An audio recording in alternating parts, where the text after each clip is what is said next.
Bismillahirrahmanirrahim. Assalamualaikum warahmatullahi wabarakatuh. Perkenalkan, nama saya Ade Mulyana dari kelas Biologi B dengan NIM 60300121034.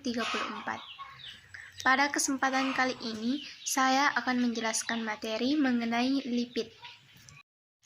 Adapun pokok pembahasan yang akan saya bahas pada kesempatan kali ini, yang pertama yaitu pengertian lipid, kemudian sifat-sifat lipid, struktur lipid, jenis-jenis lipid, perbedaan lipid jenuh dengan lipid tidak jenuh, dan contoh lipid jenuh dan tak jenuh pada makanan, serta pengaruh lipid jenuh dan tak jenuh pada manusia.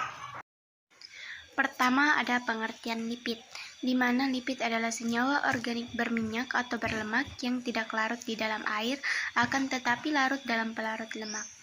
Lipid dalam makanan terdapat pada mentega, minyak tumbuhan, minyak daging sapi, lemak yang terdapat dalam susu, kuning telur, dan daging, serta kacang-kacangan dan lain-lain.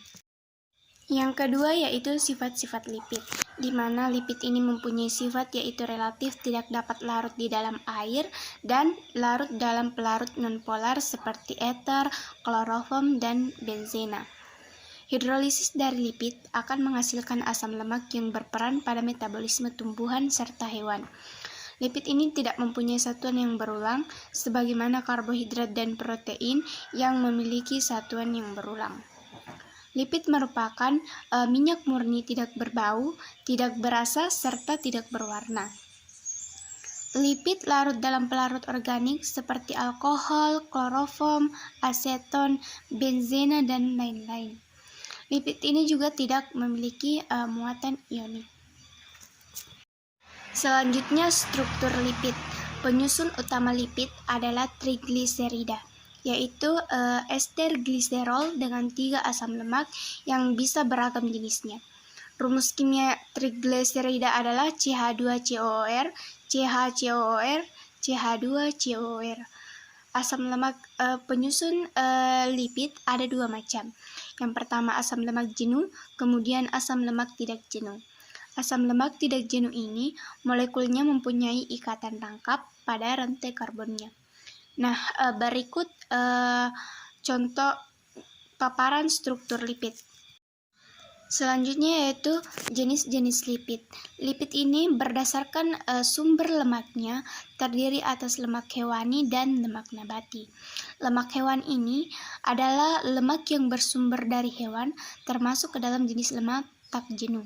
Sedangkan lemak nabati merupakan lemak yang bersumber dari tumbuh-tumbuhan, termasuk dalam jenis lemak jenuh. Lalu berdasarkan struktur kimia penyusunnya, terdiri atas 4.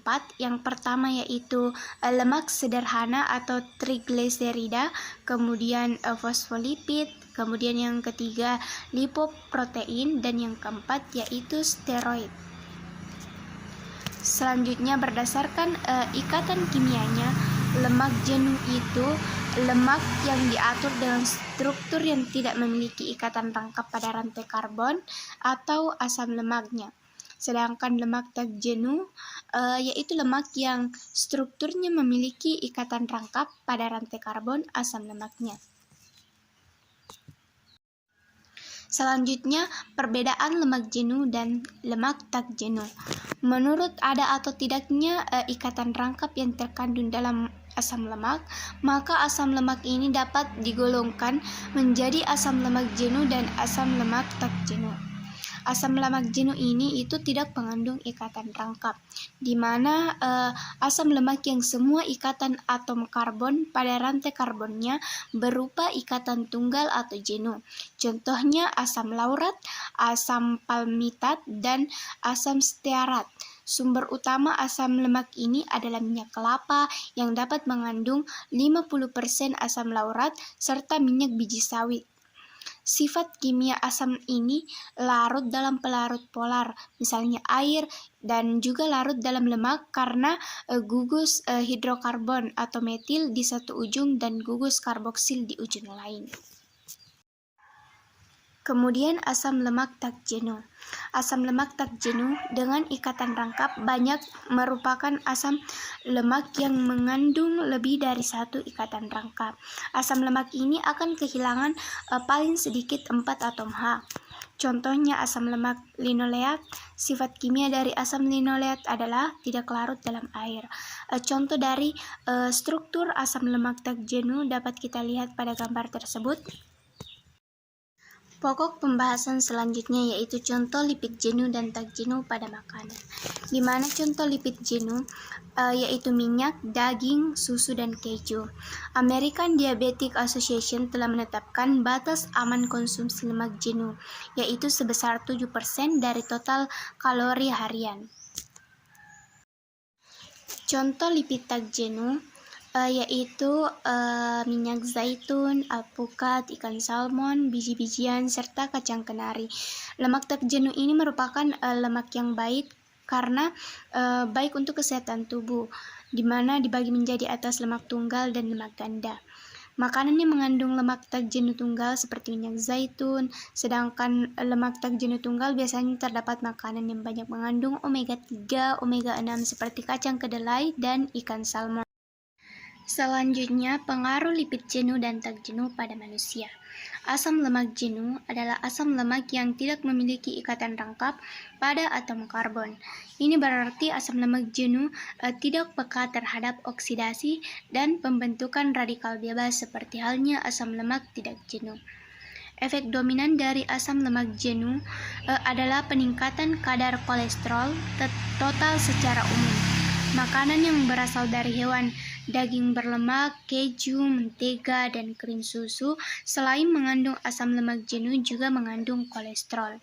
Konsumsi tinggi lemak jenuh mengakibatkan hati memproduksi kolesterol LDL dalam jumlah besar, yang berhubungan dengan kejadian penyakit jantung, serta meningkatkan kadar kolesterol dalam darah sehingga dapat menyebabkan trombosis. Namun, hal tersebut tergantung pada jenis bahan makanan. Minyak kelapa dan kelapa sawit banyak mengandung asam lemak jenuh atau palmitat. Tetapi jenis minyak ini tidak menyebabkan peningkatan kadar kolesterol darah. Asam lemak tak jenuh tunggal secara umum berpengaruh menguntungkan karena kadar kolesterol dalam darah, terutama bila digunakan sebagai pengganti asam lemak jenuh. Asam lemak tak jenuh tunggal lebih efektif menurunkan kadar kolesterol darah dan berperan penting dalam transport serta metabolisme lemak. Fungsi imun mempertahankan fungsi dan integritas membran sel. Asam lemak omega 3 dapat membersihkan plasma dari lipoprotein kilomikron dan kemungkinan juga dari VLDL, serta menurunkan produksi trigliserida dan apolipoprotein di dalam hati. Selain berperan dalam pencegahan penyakit jantung koroner dan artritis, asam lemak omega 3 ini juga dianggap penting untuk memfungsikan otak dan retina secara baik.